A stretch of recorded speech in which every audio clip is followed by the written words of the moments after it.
Pourquoi la mort frappe les bébés, les plus jeunes? Je vous donne un exemple simple. Vous voyez une femme qui décide de tomber enceinte. Elle va à l'hôpital accoucher. 2 jours après, 3 mois après, son bébé meurt. Qu'est-ce qui peut expliquer cela? Je vous dis tout dans cette vidéo. Regardez la jeune Lola en France.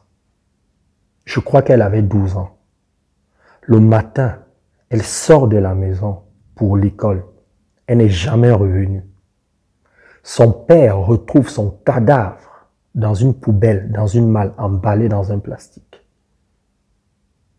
Comment peut-on expliquer cela?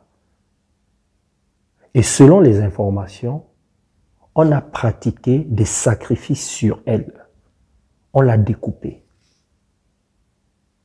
Il y a beaucoup de jeunes qui se font violer, violenter, agresser dans notre société.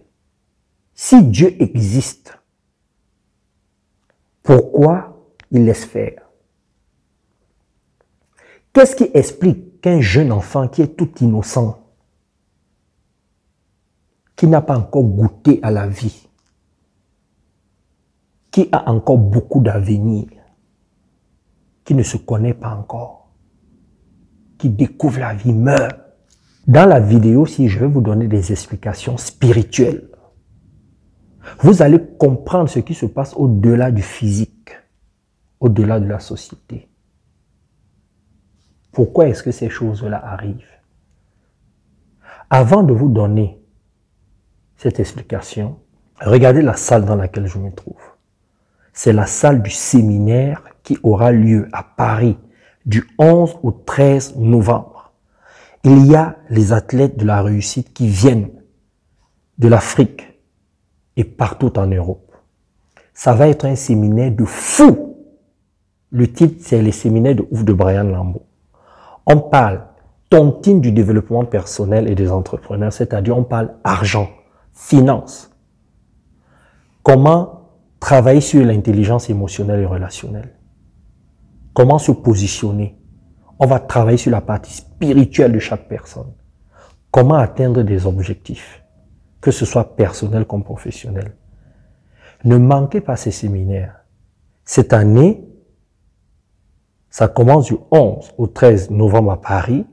Regardez cet hôtel, c'est magnifique. On va être très bien ici. On va faire du sport, on va travailler sur le corps, sur l'esprit et sur l'âme. Et ensuite, du 1er au 8 décembre, nous sommes à Dakar et à Saly, au Sénégal. On a loué une grande maison avec une piscine. Ça va être magnifique. Dès que j'arrive à Dakar, je vais vous faire une vidéo. Revenons sur notre sujet. Commençons par les bébés. Quand un bébé naît et qu'il meurt, ou alors quand une femme accouche d'un mort-né, qu'est-ce qui explique cela? Vous devez comprendre que nous sommes des êtres humains, c'est-à-dire nous avons un corps. Le corps nous permet de faire les choses.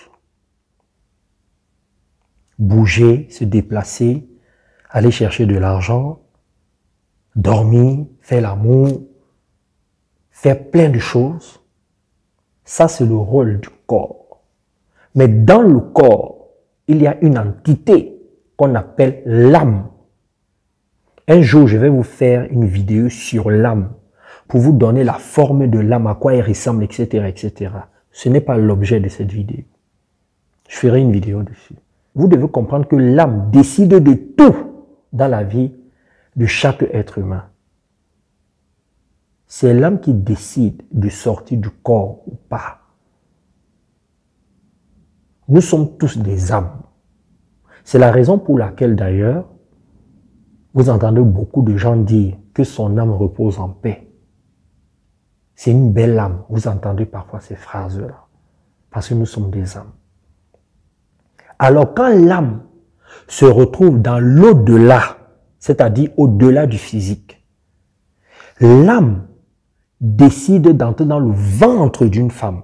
La femme va tomber enceinte parce qu'elle va faire la partie physique avec un homme. Elle va se dire, bon, moi je suis enceinte. Ça, c'est la partie physiologique, biologique. Mais il y a une partie spirituelle, une dimension spirituelle. C'est l'âme qui décide. C'est l'âme qui choisit la famille, les parents, le pays, l'heure à laquelle elle va naître, la situation qu'elle veut vivre. Et quand l'âme choisit, elle choisit toujours en fonction de ce qu'elle veut vivre. C'est-à-dire, l'âme a un seul rôle, c'est de se connaître de façon expérientielle. C'est-à-dire, l'âme veut faire sa propre expérience. C'est son rôle, elle n'a rien d'autre à faire. Qu'est-ce que ça veut dire en français simple? Par exemple, vous pouvez savoir que vous êtes une personne gentille, une personne généreuse. Ressentir cela, mais le fait de l'expérimenter, c'est-à-dire d'expérimenter la gentillesse, la générosité, en partageant votre bien-être, votre bonne humeur, vos biens, en aidant les autres, ça vous procure un plaisir exaltant, une autre forme de plaisir. Donc nous sommes constamment en train de rechercher ces deux plaisirs-là. Le plaisir que nous connaissons, que nous savons déjà qui vient en nous, que nous pouvons ressentir, et le plaisir que nous ressentons parce que nous expérimentons. C'est ce que l'âme fait, et c'est l'âme qui nous fait être comme ça. Donc l'âme est constamment en train de chercher le plaisir de l'expérience. Alors, quand l'âme entre dans une famille, l'âme peut se dire, bon, je suis dans cette famille-ci, j'ai envie de me sentir bien. J'ai envie de vivre certaines expériences. Et si l'âme se rend compte que la famille n'est pas capable de procurer cette expérience-là, elle ne reste pas. Elle repart. Parce que l'âme peut entrer dans le ventre d'une femme et changer de programme à la dernière minute. C'est-à-dire, la femme, elle est enceinte, et le jour où elle va accoucher, elle accouche d'un mort-né. Le médecin va dire, oui, l'enfant n'a pas bien respiré, il y avait ceci comme problème. Oui, ça c'est la partie biologique. Mais sur le plan spirituel, c'est l'âme qui a décidé de repartir, de changer de programme. Parfois, l'âme accepte naître. 3 mois après, 4 mois, 5 mois après, l'âme décide de repartir. Parce qu'elle a changé de programme. Alors, physiquement, on va pas être bien, socialement, on va dire c'est triste, c'est pas, on ne comprendra pas ce qui se passe. Oui, ça fait mal. Mais, pour l'âme, comprenez-moi bien, il n'y a rien de bon, il n'y a rien de mauvais. L'âme change de programme. C'est la raison pour laquelle je vais laisser un message aux parents qui décident d'avoir des enfants. Quand vous voulez avoir un enfant, au-delà de ce qu'on peut faire physiquement, socialement, c'est-à-dire bien accueillir l'enfant, faire sa chambre, préparer la venue de l'enfant, il faut regarder la dimension spirituelle. Parce que si l'enfant ne se sent pas bien, l'enfant repart, parce que l'enfant est une âme. Maintenant, je vais parler des jeunes enfants qui meurent, à l'exemple de Lola, qui est morte à 12 ans, assassinée, parce que ça fait mal. Je me suis posé longtemps cette question-là. Pourquoi les gens meurent jeunes? L'âme, quand elle est dans l'au-delà, elle peut décider de revenir sur la terre pour vivre une expérience particulière. Écoutez-moi bien. L'âme peut décider de vivre l'expérience d'un enfant violé, d'un enfant assassiné, d'un enfant qu'on découpe, d'un enfant qu'on maltraite, d'un enfant qui va naître dans une famille pauvre, d'un enfant qu'on va toujours insulter. L'âme peut décider cela. Vous savez pourquoi? Parce que pour l'âme, il n'y a rien de bon, il n'y a rien de mauvais.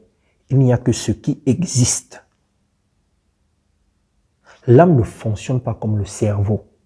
Le cerveau, c'est le corps. L'âme, c'est une entité. C'est une énergie différente. Vous-même, vous n'avez pas constaté que parfois, on voit des gens souffrir et on se dit, mais pourquoi cette personne souffre autant? Parfois, vous-même, vous faites tout pour aider cette personne ne s'en sort pas. Vous voyez un enfant qui meurt jeune. On ne peut pas expliquer. On peut trouver toutes les explications rationnelles sur le plan médical, oui. Mais sur le plan spirituel, tout a été écrit. C'est l'âme qui décide de tout. L'âme que vous voyez là, c'est l'âme qui donne les instructions au corps. C'est l'âme qui donne des instructions à l'esprit. L'esprit est différent du cerveau. C'est pas pareil. Le cerveau et l'esprit, c'est pas la même chose. Je ferai aussi une vidéo dessus pour vous parler de la différence qu'il y a entre le cerveau et l'esprit. Mais vous devez comprendre quelque chose, c'est que nous sommes des êtres en 3 parties, corps, âme et esprit. Et chaque partie a un rôle bien déterminé pour la réussite, le succès, le bonheur, le bien-être. Mais c'est l'âme qui est aux commandes de tout. Bien sûr, les 3 sont en partenariat.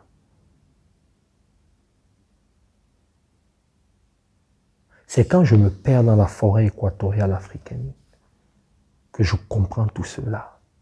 Il y a des gens qui vous disent, les morts ne sont pas morts. Il est important de comprendre ce qui se passe dans l'au-delà, ce qui se passe après la mort. Comment est-ce qu'un bébé arrive? Pourquoi est-ce qu'un bébé repart? Toutes ces choses-là qu'on ne nous apprend pas à l'école. On n'en parle pas trop dans les médias. Il est important de savoir comment ça fonctionne. Vous devez comprendre que toutes les âmes sont connectées. Toutes. Quand vous attirez un violeur, un agresseur, un escroc, quelqu'un qui vous aime dans votre vie, c'est 2 âmes qui se sont connectées par rapport à ce qu'elles veulent vivre, par rapport à ce qu'elles veulent expérimenter. Mais comme le cerveau ne peut pas comprendre ça, c'est ça qui vous rend triste.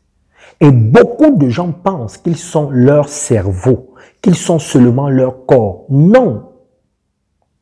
Le jour où tu vas intégrer que tu es ton corps, mais tu es surtout ton âme et ton esprit, ça va changer beaucoup de choses dans ta vie. C'est pour ça que je fais des séminaires. Et c'est pour ça que j'ai envie d'ouvrir une école de spiritualité. Pour que les gens comprennent les profondeurs de la vie. Si tu penses que tu n'es que ton cerveau, tu seras perdu. Parce que dans ton cerveau, il y a les croyances, les valeurs que la société te donne, que l'école te donne, que tes parents te donnent, que les médias te donnent, que les livres que tu lis te donnent. Mais ce n'est pas toi. Ce sont les autres. Il est important que tu saches qui tu es. Tu es d'abord une âme. Ensuite, tu es un esprit. Et enfin, un corps. Ça fonctionne comme ça. Quand tu comprendras ça, tu pourras anticiper, savoir pourquoi certaines choses t'arrivent, bonnes comme mauvaises.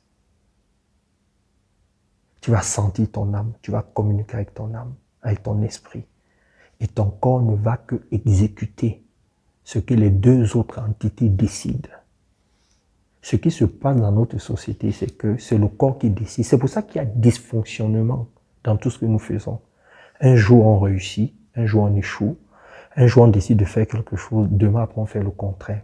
C'est à cause de ça. Donc, je vais m'arrêter là pour ne pas être très long.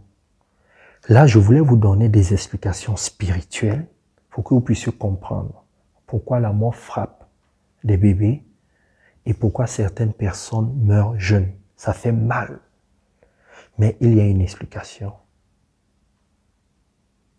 Je ferai d'autres vidéos où je vais vous expliquer ce qui se passe quand une âme décide de mourir en ayant fait l'expérience de l'agressivité, de la violence, de la richesse, etc., etc. Je vais vous dire comment l'âme vit cela. Et je vais aussi vous expliquer pourquoi l'âme décide de revenir, et dans une famille en particulier. Je vais prendre le temps de faire des vidéos dessus. N'oubliez pas de nous appeler si vous voulez travailler sur la confiance en soi, le stress, le management, l'entrepreneuriat. Si vous voulez apprendre à vous connaître, comprendre votre mission de vie, si vous voulez travailler sur l'intelligence émotionnelle et relationnelle, bref, si vous voulez travailler sur tout ce qui va vous permettre d'être heureux, d'avoir la réussite, le succès, le bonheur et le bien-être. Je m'appelle Brian Lambeau, coach en développement personnel et professionnel. Je vous aime. Abonnez-vous à ma page et sur YouTube. Bisous et bye bye.